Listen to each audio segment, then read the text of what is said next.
A busy hospital operating theatre isn't the place you'd expect to find an artist in residence, but that's just what's happened at the Flinders Medical Centre. One of the state's best portrait painters has spent nearly 9 months capturing the real-life drama of the medical staff at work.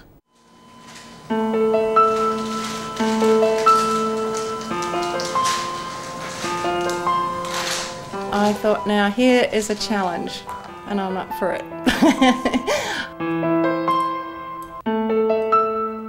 Avril Thomas is a full-time artist, but she trained as a nurse. So for her, the offer of a post as artist in residence at the Flinders Medical Centre was a case of life, work and art all blending into one. And it's been a labour of love. She spent almost 9 months capturing on canvas the real-life drama of the operating theatres she'd worked in. These surgeons and these staff are so well practised in what they do, and really, because it's a teaching hospital, they're very used to having people in the room. So this is not an unusual thing from the point of view of someone observing them.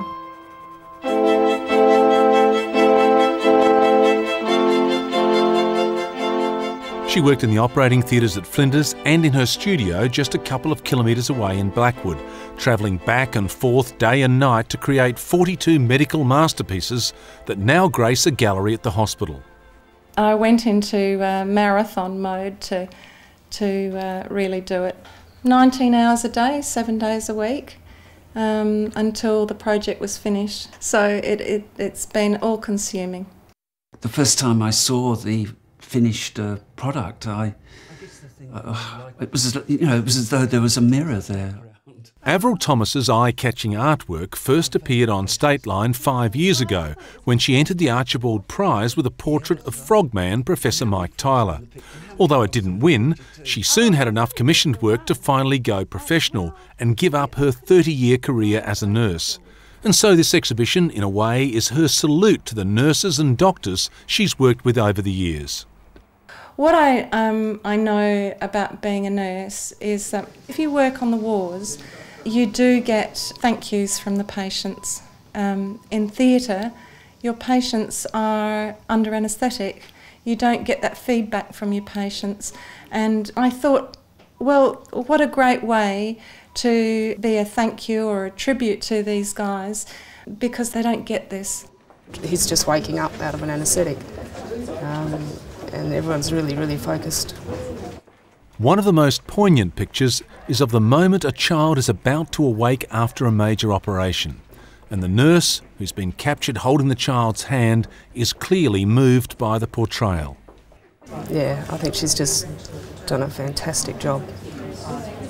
Yeah. Another magical medical moment is the birth of a child.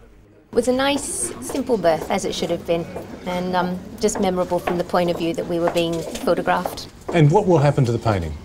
I think theatre have their eye on it. They have their eye on a few of them, and I think this might be one of them. They might buy that. So you'll be immortalised at the Flinders Medical Centre in perpetuity? Yeah, I hope. The hospital says having an artist in residence in operating theatres is an Australian first, and it only got the go-ahead after a great deal of consideration. I wasn't 100% sure that that was a good thing to do. There are the privacy issues, and it's a very stressful environment. There's infection control issues. There are many issues that we needed to consider, but we decided that it was worth trying, and so we negotiated with individual surgeons, and we got an overwhelmingly positive response. All the staff that were involved were keen to have the artist in the theatre. It gives the public a good idea of what happens, because they don't get to see inside the theatre.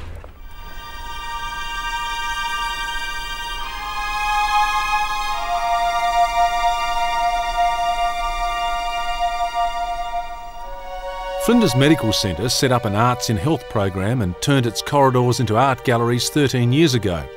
So Avril Thomas's work is also hanging next to exhibitions by 2 other artists, both of whom have connections with the hospital. We've got 4 galleries in the hospital, and really the galleries are a frontispiece for the rest of the program in the hospital. So we've got a regular music program, we have musicians that come in, we have workshops, we've had Lee Warren dances in the hospital. It's a really big, diverse program, and it's the largest arts and health program in the country. And there's research that's come out of the Chelsea and Westminster Hospital in London which shows quite clearly that people that have art around them in hospital stay in hospital less time, need less pain relief, levels of stress and depression are alleviated in staff and patients. So it's a program that's for all people who visit the hospital. I'm amazed it just captures that moment where we're concentrating, looking after the patient. It's beautiful. Have you spoken to many of the other staff about their reaction to the exhibition?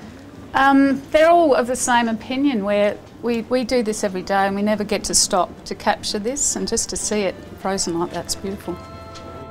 Already it seems this artistic experiment has proved to be a great success. And when the exhibition finishes at the end of September, around half a dozen works will still hang permanently in the hospital, sending an ongoing message to the staff. I think it just gives us a pat on the back for what we're doing and what a great team we are.